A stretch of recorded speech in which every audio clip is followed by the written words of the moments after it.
there's been a lot of internal structure changes. Yep. Namely our videographer Dig. Everyone knows he's our Jamie of Joe Rogan. Dig's he's taken a new opportunity, and we'd love for him to jump on today. We haven't actually told him this. This is live. Hopefully he wants to do it. We will need to set up a mic for Dig, but we'd love to have him jump on and work through this. We'll be back soon with Dig. Cut it there. Guys, welcome back. Jesse was about to speak, but I cut him off. We've got Dig now on the podcast. This is my first time, well, second time being in front of a podcast camera. There you go. The first time I did it was to make you guys a video on how to record a podcast. This is true. As Dig gave us the notice of goodbyes, I'll call it informally. There's definitely a more legal name for it. Well in advance as well, by the way. You did. Everyone. Very Very respectfully. Dig told us he was onto some new pursuits, and he handed in his resignation. Yeah. That's the more formal word. Yep. It came to me. Yep. And we asked Dig, to make us a podcast video, or how to make a podcast video, because he is our Jamie from Joe Rogan. But Dig, we'd love to dive into today. Obviously it's been pretty recent, probably about a few weeks, and as you know better than anyone, transparency is everything on our pod. So we did want to tell people that there is a shift in our internal team. So let's jump into it, Dig. What's gone down? Yeah, so I've recently been poached by a fellow guest of the podcast that we had on recently, the boys at Misfit Minds, YouTube channel, Australia's biggest YouTube channel, actually. I met them on the day that we recorded that episode. Got along well. I've always been a massive YouTube buff. So talking to them, I just told them, like, oh yeah, I like YouTube. Like, I've been watching you guys. They're from Perth. I'm from WA as well, as everyone probably knows. So yeah, we kind of just had a lot in common and kind of hit it off from there, stayed in contact. I said, like, if you ever need help with videos on weekends and stuff, just let me know.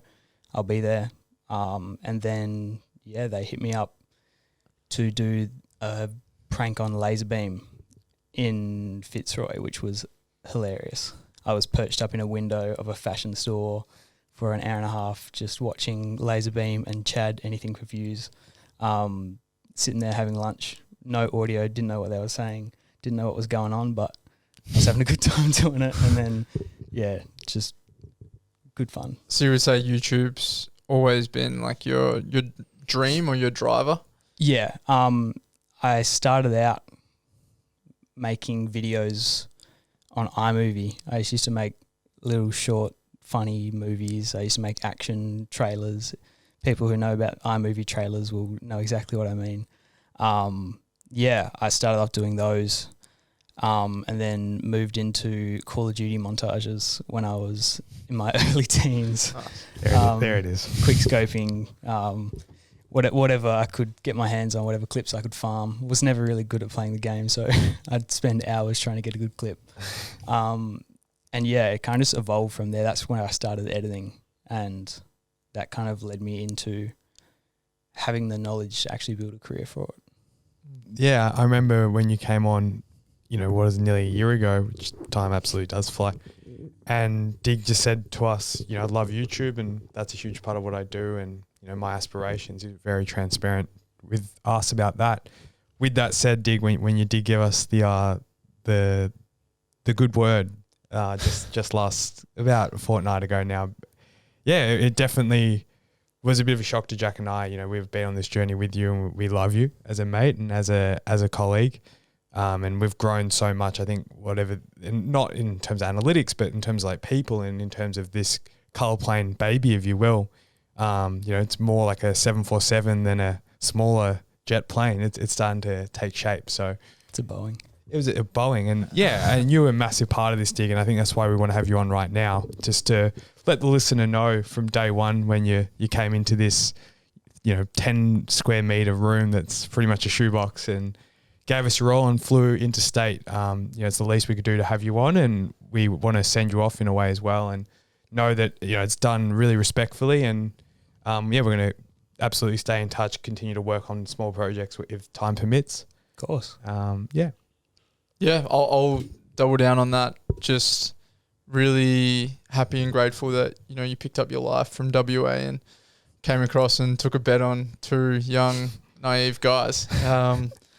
So yeah, to see what we've been able to achieve, you know, since all teaming up together has been pretty amazing, and we've got so many cool memories to show for that. So yeah, just thank you, and you know, we wish you nothing but the best moving forward. That's as Jesse alluded to, we were both pretty shocked and like, oh, like what's going on, but you know, we'd be hypocrites not to be like really championing you moving forward and hoping, I guess, wanting you to follow your dreams. You know, we push those messages a lot. So sounds like you're well on the way there, man. So good luck with it all, and shout out Misfit Minds boys. We'll have to have a stern word to those guys. Thank you, boy. Thanks, boys. Like a lot. It's like it was a massive decision for me to make.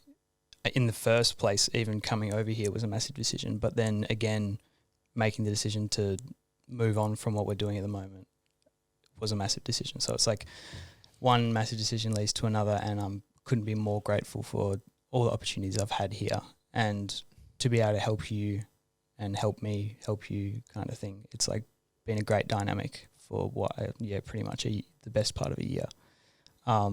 We went to China, Vietnam, so can say we went international together. Fucking went in the hotel rooms. Me and Jess in the hotel room for like a week and a half. Just no social media. Something can't be too transparent. Jess was reading the books, and I was just there like trying to lay with my eyes open, like trying to fall asleep. Dig sleeps with the pillow directly on his face. I've never seen anything like it, and I don't know if I'll ever see anything again. But two fists holding down the pillow on his face. It's different.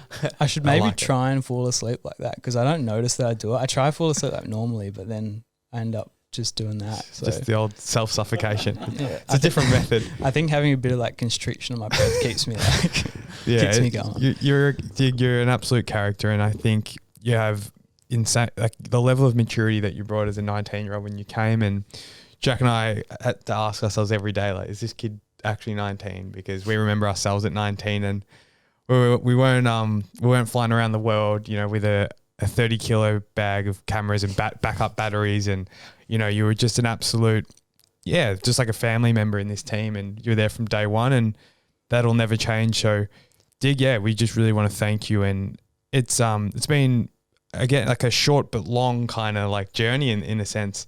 The first year of a small business is really difficult, and you were there for all, you know, majority of that, and that'll never be lost on us. And we appreciate you a lot, Dig. Yeah, for sure. I mean, I think just the journey in itself has been ridiculous. Like starting off, do you want to give some context for like, I know people know the story, but not to the full extent. Sure, might as well get my airtime while I can. November 20th last year, 2022, I flew over officially for the first time without having ever met you guys before. You picked me up from the airport, dap ups while I was recording, of course. I'm pretty sure I've still got that footage somewhere in the archives. Gotta pull that off if we got it. God, making me work more. And after that, straight back, we got a charcoal chicken burger, and then we went like us to your place in Caulfield and slept on your couch for a month. Not together. It was just you that slept on. I slept on their couch for a month while they slept in separate rooms. They do sleep in separate rooms. Now they even more separate. Yeah, moved out. We can't get too transparent. No. There's a new couch. I had grandma's couch. He had my grandma's couch. Yeah. Bless her. That was a great couch. Barely fit on it, but still a good couch. Good night's sleep. Waking up at 5 a.m. was not fun. We do get up early, Jack and I. We did. But yeah, it was, I think just that month alone, after not knowing you at the start and knowing you really well a month later, because I saw your everyday movements. We were together pretty much 24/7. We didn't really have much of a separation. So that really built up, I think, the foundations of our relationship as mates and as, I guess, people in business. Moving forward from that, it was just chaos and trying to build structure and then more chaos. And that was the beauty of it, I think. I don't think I could have asked for anything more than that. I think the chaos was what drove us to be more unique and do exactly what we wanted rather than trying to conform to whatever was a trend. Yeah. I mean, that's small business, I think, 101. Like, you got a quick crash course in that, Dig, this year with Colour Flame. So, yeah, but just thank you, man, from the bottom of our hearts. It's been awesome to work with you. And, yeah, we can't wait to see where your path leads in the future. So, thank you, mate. Yeah, likewise, boys. We're going to handshake on air. Thanks. Thanks, brother.